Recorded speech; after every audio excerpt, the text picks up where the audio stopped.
du monde, mais pas seulement sur un plan politique. Ils ont été inspirés de se dire, si on doit créer un ordre mondial, il faut qu'il ait un sens religieux, de droit divin, pour que les foules adhèrent beaucoup plus légitimement à ce programme. Donc il s'agit de rassembler toutes les religions, comme on est en train de rassembler, d'unifier les systèmes politiques, les gouvernements, les États, les cultures, sous la forme d'une culture qui est en train de devenir la culture unique, la culture de l'informatique, la culture de la technologie, qui est la même en Russie, en Chine, en Amérique, en Afrique, partout. C'est la culture qui va remplacer les anciennes cultures. Et ils se sont dit qu'il fallait aussi, évidemment, donner à cette nouvelle civilisation une révélation religieuse. D'accord. Alors que fait-on des anciennes religions? Comment les rassemble-t-on? Eh bien, ce programme a été bien avancé déjà depuis plus de 50 ans, même, on peut dire depuis la fin du 19e siècle, par spécialement la Compagnie de Jésus, les jésuites qui se sont occupés de ratisser sur la terre toutes les croyances en essayant d'extraire les points dominants. Alors il n'est pas difficile évidemment, en ce qui concerne le judaïsme, le catholicisme et l'islam, de trouver des points de rencontre, comme ils sont en train de le faire actuellement pour essayer de montrer que l'islam finalement et le christianisme sont des religions frères ou sœurs, alors que évidemment si on cherche un peu, c'est tout à fait le contraire pratiquement. Ouais. 2025 est une date tampon. On retrouve cette date donc dans les écrits de ces occultistes. Est-ce qu'on peut les citer, ces occultistes? Ouais. Particulièrement, oui, ceux qu'on a appelés les maîtres de la loge blanche, les maîtres de sagesse, dans la néo-théosophie, dans la théosophie, ce qui a succédé à la théosophie, qui serait localisée dans un point secret de la Terre, où ces intelligences, ces super conspirateurs, on peut dire, ont établi ensemble un programme pour réunir absolument tout ce qui est religieux et politique sur la Terre, social, économique. Et depuis le deuxième quart du XXe siècle, on peut dire un des prophètes, un des porte-paroles de cette loge occulte, qu'on appelle le tibétain Djwhal Khul, a inspiré une médium, Alice Bailey, une anglaise, américaine, qui, dans une grande série d'ouvrages, développe absolument tout le programme dès les années 30 et le début des années 40. On vous parle de l'ONU, on vous parle de l'UNESCO, on vous parle de toutes les organisations internationales qui vont apparaître progressivement et qui sont encore en train d'apparaître. Le système de la Banque mondiale, etc. Tout ça est déjà prévu dans des écrits des années 30 et début des années 40, y compris même les télédiffusions, la télévision. On verra après comment Judas, le faux prophèt peut apparaître à la télévision. D'accord, parce que ça, tu le soulignes bien dans la chanson, il apparaît à la télévision. Ça veut dire il va utiliser les moyens de la technologie moderne pour être connu partout, c'est un peu ça que tu veux dire. C'est un programme qui est basé essentiellement sur l'utilisation de la technologie, oui. D'accord. Pour pouvoir simultanément envoyer un message à la Terre entière. L'ordre mondial se fait grâce à l'homogénéité des messages radiodiffusés et télédiffusés de l'Internet. C'est comme ça qu'il s'impose de fait. Ouais.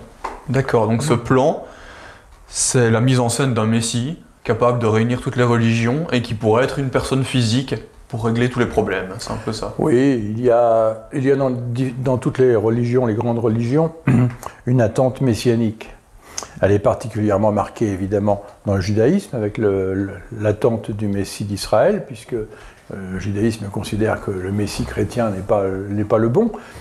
Les évangélistes chrétiens, eux, attendent le retour de Jésus, du Christ. C'est un phénomène surtout américain, mais qui s'est développé aussi en Europe. Les bouddhistes ont dans leur tradition l'attente d'un Bouddha futur, le dernier Bouddha, le Bouddha Maitreya. Les hindous ont dans leur texte sacré, leur écriture, l'attente d'une sorte de Christ, de la parousie finale, qu'on appelle l'avatar Kalki, qui vient à la fin des temps. On a également on a le Messie d'Israël. On a aussi dans l'islam l'attente d'un 7e imam qui serait le représentant du prophète sur la terre.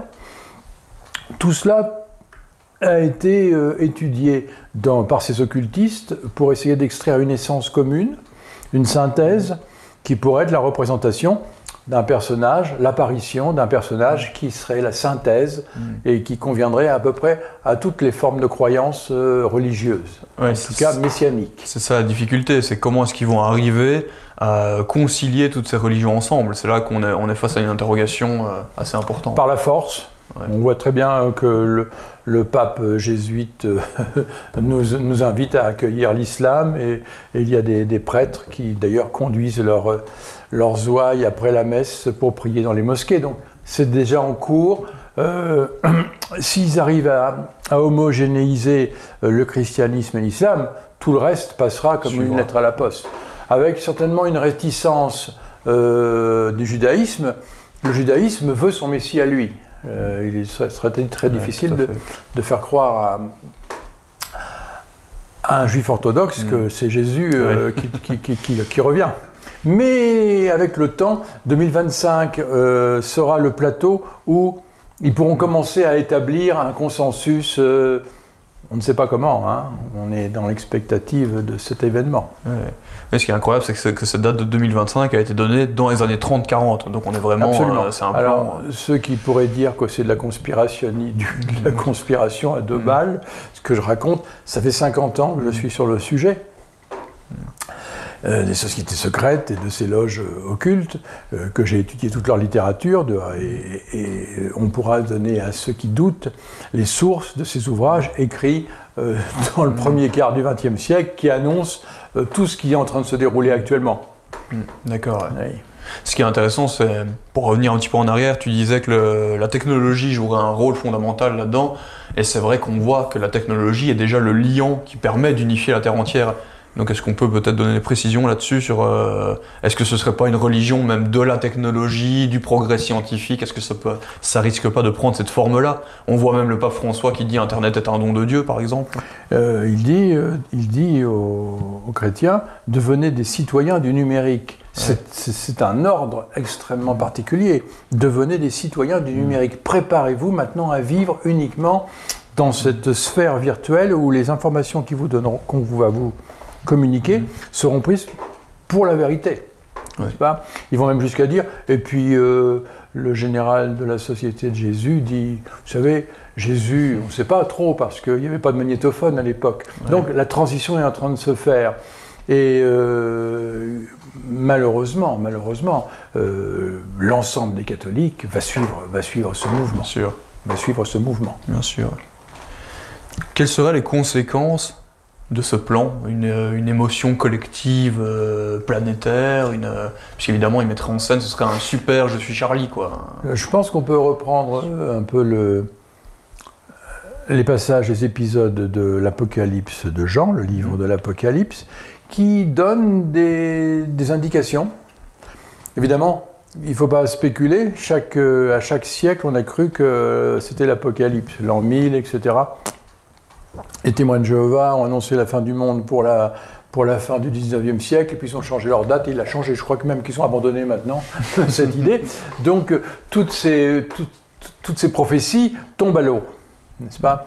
Je ne suis pas en train de prophétiser, je suis en train de dire, voilà ce qui a été établi sérieusement par des occultistes, n'est-ce pas ? Donc une élite supranationale, internationale, dans laquelle participent les chefs des grandes religions, les chefs des hauts gouvernements, et en tout cas dans le cas de Juda, puisque Juda est le financier, les autorités financières de la planète, c'est le nerf de la guerre. C'est grâce à elles si quelque chose peut apparaître ou peut se faire.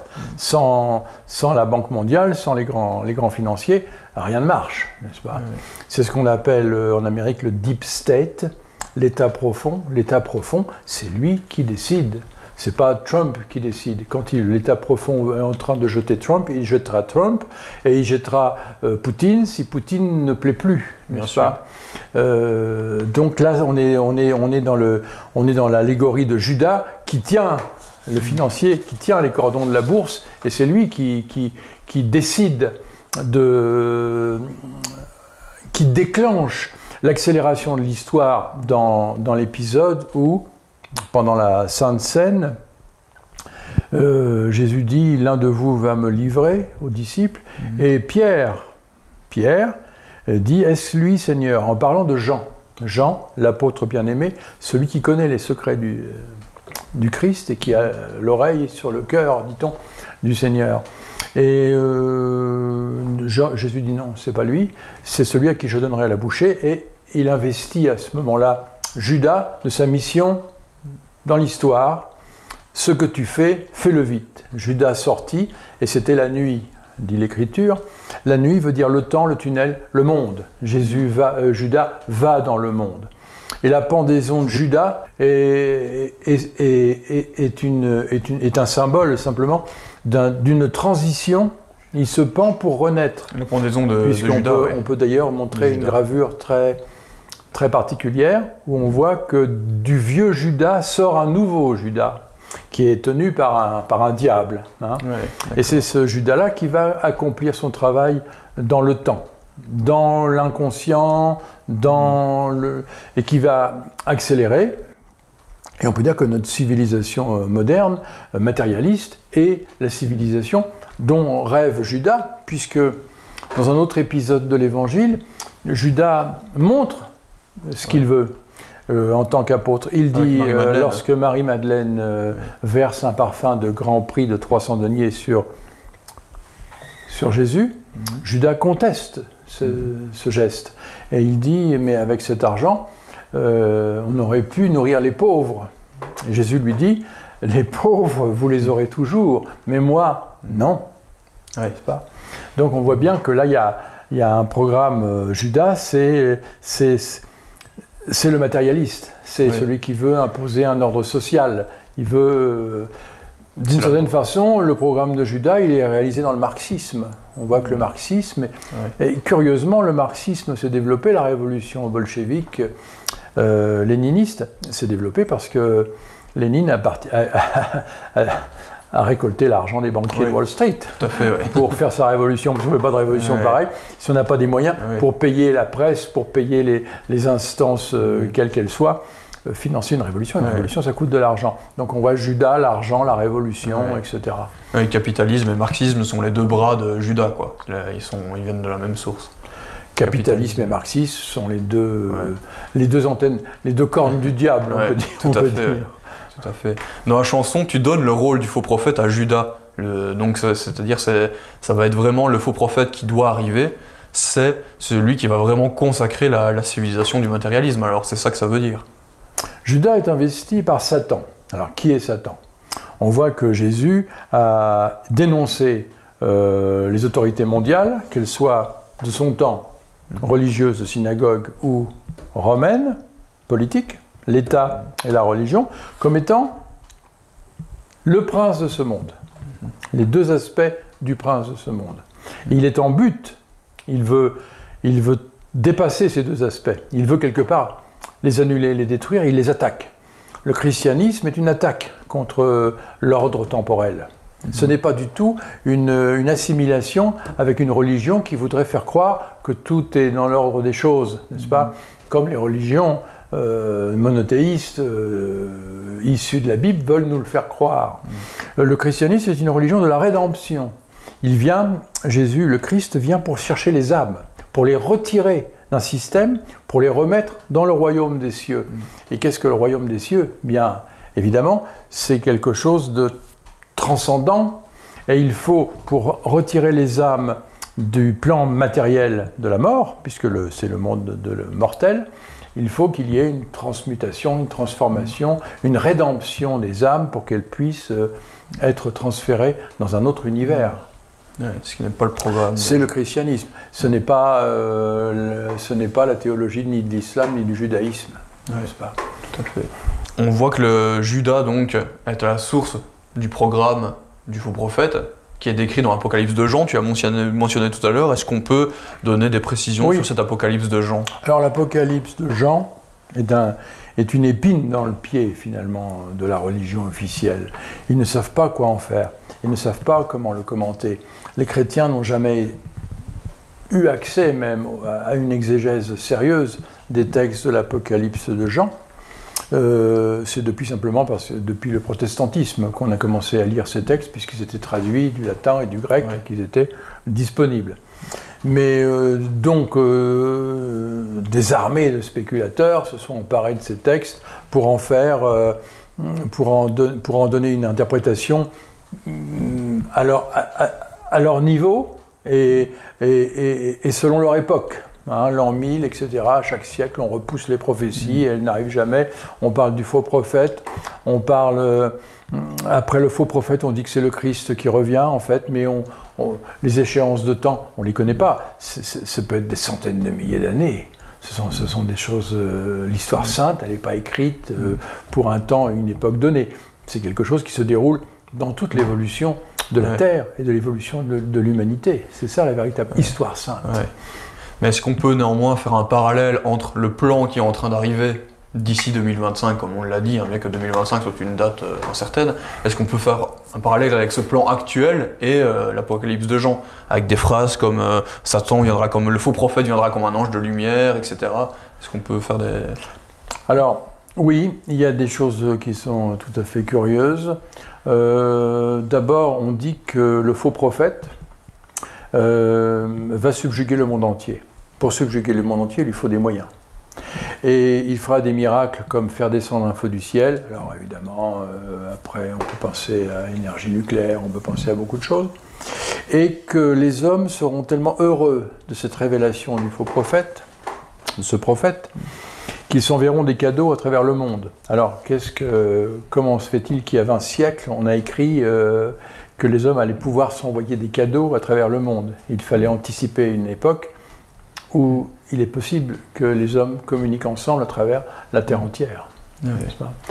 Alors il est difficile de nier ce qui est écrit dans l'Apocalypse de Jean. Il est aussi difficile d'en faire une histoire ponctuelle, on peut dire, un événement imminent. Et beaucoup de spéculateurs se sont cassés les dents là-dessus, sur cette question-là. Là, on peut parler de fausses prophéties, qui sont d'ailleurs alimentées par des cercles de manipulation occulte, faisant croire ceci, faisant croire cela.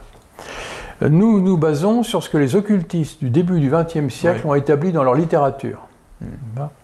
Donc, ils sont obligés de dire nous devons nous adapter à l'écriture. L'Occident étant le pôle dominant, le christianisme sur la terre pendant des siècles, il faut s'adapter aux écritures évangéliques et bibliques pour pouvoir toucher les personnes qui sont encore dans cette culture.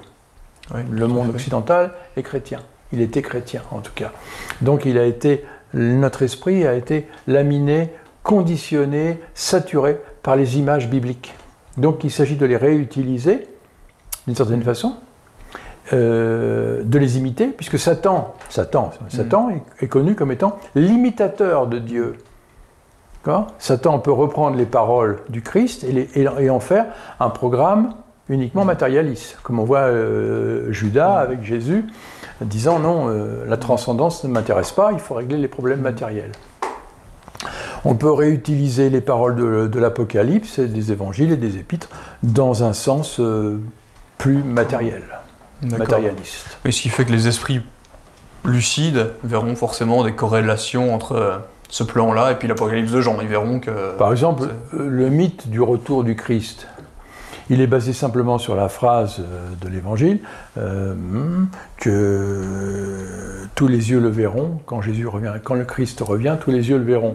Alors les occultistes disent bon, puisqu'il s'est écrit tous les yeux le verront, qui est une parole évidemment de la parousie finale, que le Christ ne revient pas sur le plan physique. Pourquoi le Christ devrait-il revenir sur le plan physique, matériel, puisque c'est le travail qui a déjà été fait. Donc déjà, il y a une contradiction. C'est pourquoi l'Église catholique a jamais annoncé que le Christ allait revenir.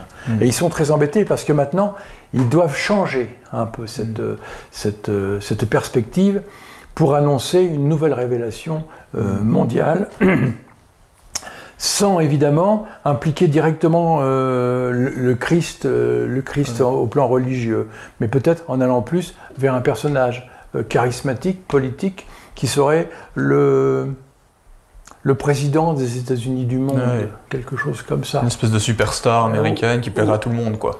Qui subjugue tout le monde parce qu'il a évidemment les moyens de régler les problèmes. Alors là, évidemment, on amène les problèmes, le réchauffement de la planète, et on voit des sortes de médiums sur la Terre actuellement aller allumer la jeunesse en leur disant attention, les problèmes climatiques, c'est de la propagande, bien sûr. C'est vrai, et en même temps c'est une propagande pour amener les gens à un désir de renouvellement, de révolution, de changement et de transformation. Mondiale. Toute la jeunesse du monde veut sauver la planète, évidemment. C'est comme le terrorisme, c'est un prétexte mondial. Ce sont les mêmes qui ont pollué, ce sont les mêmes qui ont détruit la nature et qui disent maintenant on voudrait réparer tout ça. Alors un politicien mondial qui aurait le pouvoir médiatique serait capable d'annoncer, de faire encore une promesse, parce que ce sont des promesses, n'est-ce pas, que tout va être rétabli grâce à lui, et il y aurait un engouement universel sur cette personne qui promettra d'abolir la famine, d'abolir la guerre, d'abolir la pollution. Alors on ne sait pas comment il fera. Il peut le faire pendant un certain temps parce qu'un programme de ce type-là est un programme fasciste, théocratique, international. Donc on sait que ça marche pendant un certain temps. Par la force, ça s'impose par la force, et puis ça finit par décliner, parce que finalement, la vie sur la Terre, c'est toujours naître et mourir. Ça, tu le dis bien dans la chanson, c'est que l'ordre qui résulterait de ce plan sera forcément temporaire, évidemment. Temporaire. Est-ce que certaines personnes, à part toi, ont dénoncé ce plan actuel, ce plan? Alors, sous différents angles. C'est très peu. Des médiums, différents médiums, il y a le programme Bluebeam du journaliste Serge Monas, le Canadien, qui lui voit les choses sous un plan uniquement technologique. Il dit que comme la technologie est capable de faire apparaître des hologrammes dans le ciel, on peut subjuguer les foules en leur faisant apparaître des formes angéliques, n'est-ce pas? Alors, de ce point de vue-là, il a raison, on est capable de le faire. Les expériences ont été faites en Chine, on a fait apparaître le Bouddha sur une caserne de Chinois qui ont dit « Ah ben on a vu le Bouddha », par hologramme. Les gens ne sont pas si naïfs, ils savent ce que c'est que des hologrammes. Donc il y a aussi la capacité peut-être de faire apparaître des entités, des créatures qui viennent du monde invisible, qui viennent de l'au-delà. D'accord. Et là, la propagande sera vraiment implacable. Elle dira, vous voyez, par exemple, les apparitions mariales. Oui. Les apparitions mariales ne sont pas du tout la grande Vierge céleste qui descend à un moment pour dire « priez pour moi ». On voit que c'est quelque chose qui vient, c'est une forme de spiritisme, n'est-ce pas? On fait apparaître une créature, elle apparaît, elle vient. Jusqu'à présent, le spiritisme, c'était on entendait des voix qui vous parlaient, qu'on prenait pour Platon ou pour Alexandre le Grand ou pour Napoléon, il y a même eu des puisque les esprits peuvent passer pour qui ils veulent. Quand on dit les esprits, on peut dire le Satan invisible fait exactement ce qu'il veut dans son domaine. Et son domaine, c'est le royaume des morts, c'est l'au-delà. D'où la parole bouddhiste, quand tu vois le Bouddha, tue-le, c'est pas ça? Il y a une parole, oui, les bouddhistes avaient cette parole, si tu vois le Bouddha, tue-le, c'est une illusion. Les hindous aussi ont les mêmes sortes de remarques.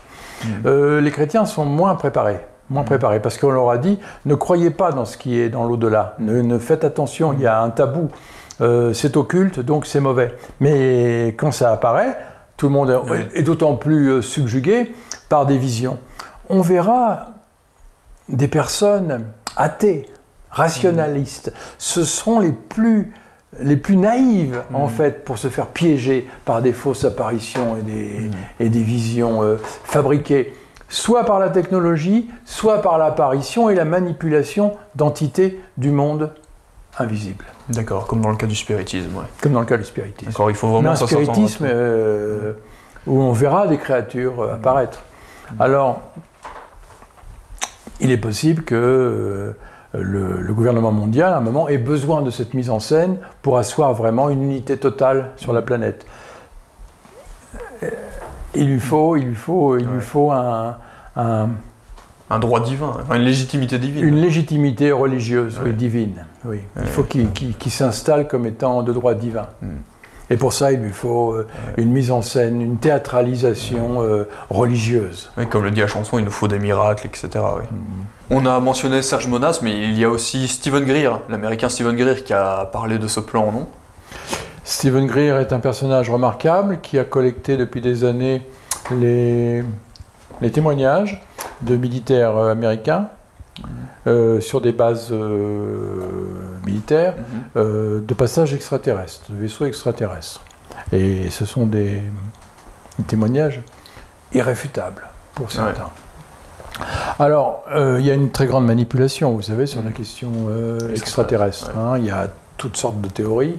Les jésuites se sont mis d'ailleurs dernièrement sur le fait, disant qu'ils reconnaissaient la présence extraterrestre et que si les extraterrestres descendaient sur la Terre, ils seraient d'accord pour les baptiser. Déjà. Alors, bon, ça c'est une histoire de jésuites. Il faut bien comprendre comment ils travaillent quand ils nous annoncent des choses comme ça. Et ils y croient. Mais il y a toutes sortes, on voit, de races extraterrestres. Il y en a toujours eu, qui sont passées dans notre atmosphère, pour des raisons diverses et variées.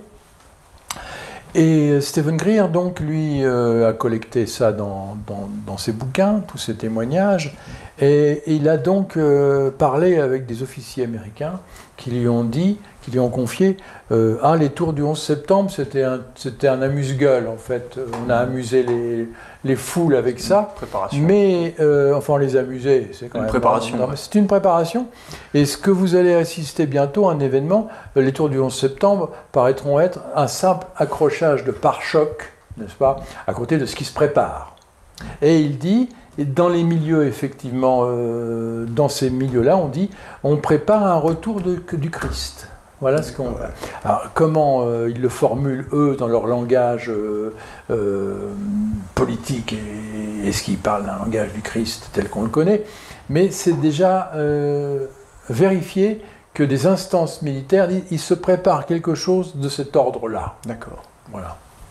Ce que dit aussi la chanson, et qu'il faut relever, je pense, c'est que l'ordre qui va s'installer suite à ça légitimera beaucoup plus facilement la persécution des récalcitrants, du coup.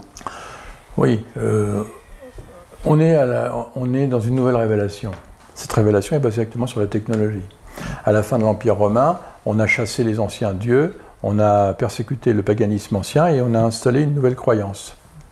Cette croyance n'a pas été imposée par la douceur, n'est-ce pas ? Oui, le monde nordique qui a résisté jusqu'à l'an 1000 a été baptisé avec l'épée.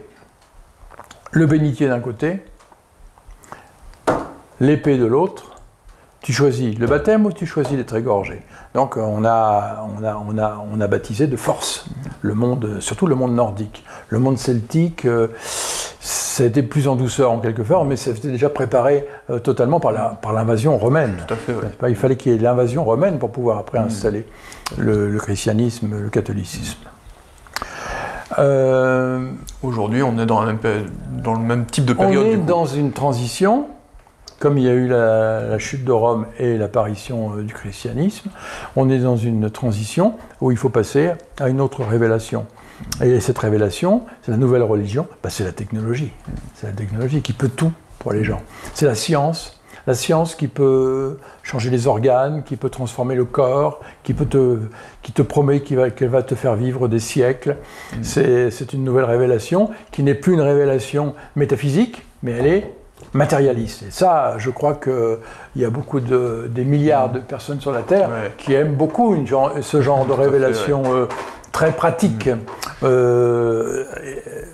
C'est pourquoi le modèle matérialiste s'est imposé partout par les médias et que le tiers-monde veut maintenant rappliquer en Europe et ils ont raison, quelque part. On les a intoxiqués avec l'idée du confort matériel et ils disent on y a droit, on le veut.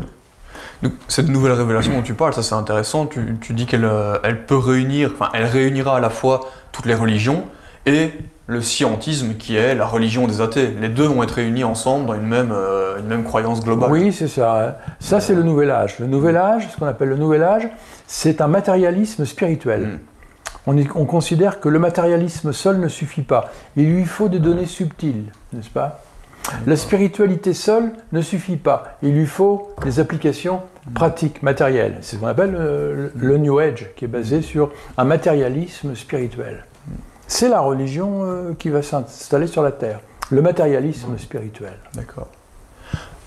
Pour revenir à la persécution des récalcitrants, est-ce qu'on peut anticiper certaines choses là-dessus ou on ne sait pas du tout comment ça va se passer? On voit qu'aujourd'hui, ceux qui ont un avis opposé à la vie officielle sont considérés comme des conspirationnistes, des identitaires, des fascistes, puisqu'ils ne vont pas dans le sens de la pensée unique. Donc il y a déjà une persécution. Nous, notre groupe, nous sommes persécutés. Tous ceux qui ouvrent leur bouche pour dire des choses qui vont contre le système sont déjà identifiés comme étant des hérétiques. Si vous sortez de la doxa officielle, vous êtes déjà un hérétique. Donc vous êtes susceptible de les persécuter. La première persécution, c'est qu'on vous empêche de vous exprimer. Pour le moment, c'en est là. Pour le moment, c'est ça. On vous empêche de vous exprimer. On nous empêche de nous exprimer. Si je vais trop loin dans cette explication que je suis en train de donner, cette vidéo sera retirée de YouTube. Donc je suis contraint de limiter, de me censurer moi-même, parce que sinon ça ne passera pas, le message ne passera pas. Tout à fait. Ouais. D'accord, écoute Joël, je pense qu'on a fait un peu le tour de tous les sujets abordés par cette chanson. J'ai une question néanmoins en plus. Si tout cela arrive, est-ce que tu ne te mets pas en danger en prenant cette position publiquement? D'autres personnes se mettent en danger dès qu'ils vont contre la vie officielle. On est d'abord identifié comme des récalcitrants et, comme j'ai dit, comme des hérétiques, comme des mauvais pensants. On pense mal. À la limite, si une apparition grandiloquente, médiatisée sur la Terre entière, qui pourrait apparaître peut-être vers 2050. 2025 est une date, disent les occultistes, où il faut qu'ils aient déjà établi un plateau, une base pour l'ordre mondial. Après, il y aura d'autres étapes. Dès qu'ils auront ce gouvernement mondial prêt, ils pourront créer des situations même catastrophiques. Alors, c'est pour ça qu'ils préparent réchauffement planétaire, on parle de catastrophe, on a parlé évidemment d'une guerre atomique et d'une guerre terrible entre les États-Unis et la Russie. Je ne pense pas que ce sera quelque chose comme ça, parce que les gouvernements, autant des États-Unis que de la Russie, sont déjà préparés à aller à une fusion mondiale en douceur, chacun à sa façon, n'est-ce pas? Si le deep state américain n'a pas élu Clinton qui voulait faire la guerre, Hillary Clinton aux Russes, c'est qu'ils avaient encore le temps de laisser les réactionnaires, on peut dire américains, leur laisser encore quelques belles années devant eux, mais c'est tout. Exactement pareil en Russie, où Poutine, c'est quoi la civilisation russe pour Poutine maintenant? Lui-même a été étonné. Quand il a visité les installations de Google, il a dit « Ah ben c'est ça qui nous attend pour l'avenir. » Alors, il a dit « C'est le virtuel. » Il n'y a plus une civilisation qui tienne la route traditionnelle. Alors, la persécution, je ne peux pas dire comment elle s'opère. Personnellement, je me sens persécuté, puisque je n'ai pas le droit de m'exprimer. Je compose des chansons, les brigands interprètent des chansons, et on n'a pas le droit de passer sur les antennes. Pourquoi est-ce qu'on n'a pas le droit de passer sur les antennes? Parce qu'on dit des choses qui vont contre le système établi. Voilà. C'est une persécution. Bien sûr. Bien sûr. Dans un pays, ce ne serait pas une persécution dans un pays totalitaire, mais c'est une persécution dans un pays où normalement il y a une liberté d'expression. Pourquoi notre expression n'est pas libre? Bien sûr. Ouais. Pourquoi nous sommes diabolisés?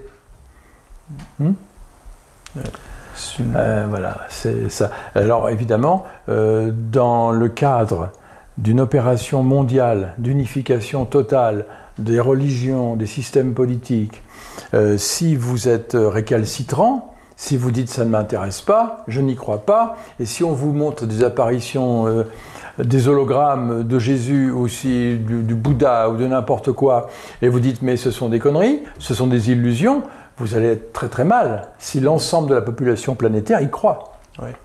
N'est-ce pas? Vous allez être exactement dans la situation où étaient les gnostiques dans l'Antiquité, les gnostiques chrétiens, qui disaient l'Église catholique, elle a raison, le Christ, c'est vrai, mais tel qu'elle le présente, c'est pas vrai.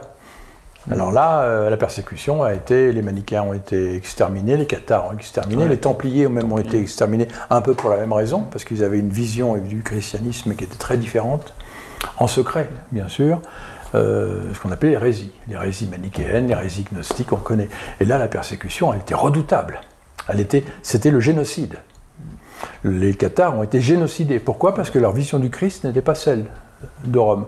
Donc, si un nouveau prophète, un faux prophète, peu importe, un président mondial des États-Unis du monde, apparaît comme le sauveur, celui qui va vous donner la longévité, la prospérité à tous les peuples, la paix mondiale, si vous contestez et vous dites c'est une imposture pour nous manipuler, eh bien vous allez être lapidé. Ouais, forcément. Parce que les foules fanatisées ne vous le permettront pas. Déjà, on voit le fanatisme dans certains courants religieux que je ne citerai pas. Oui, tout à fait.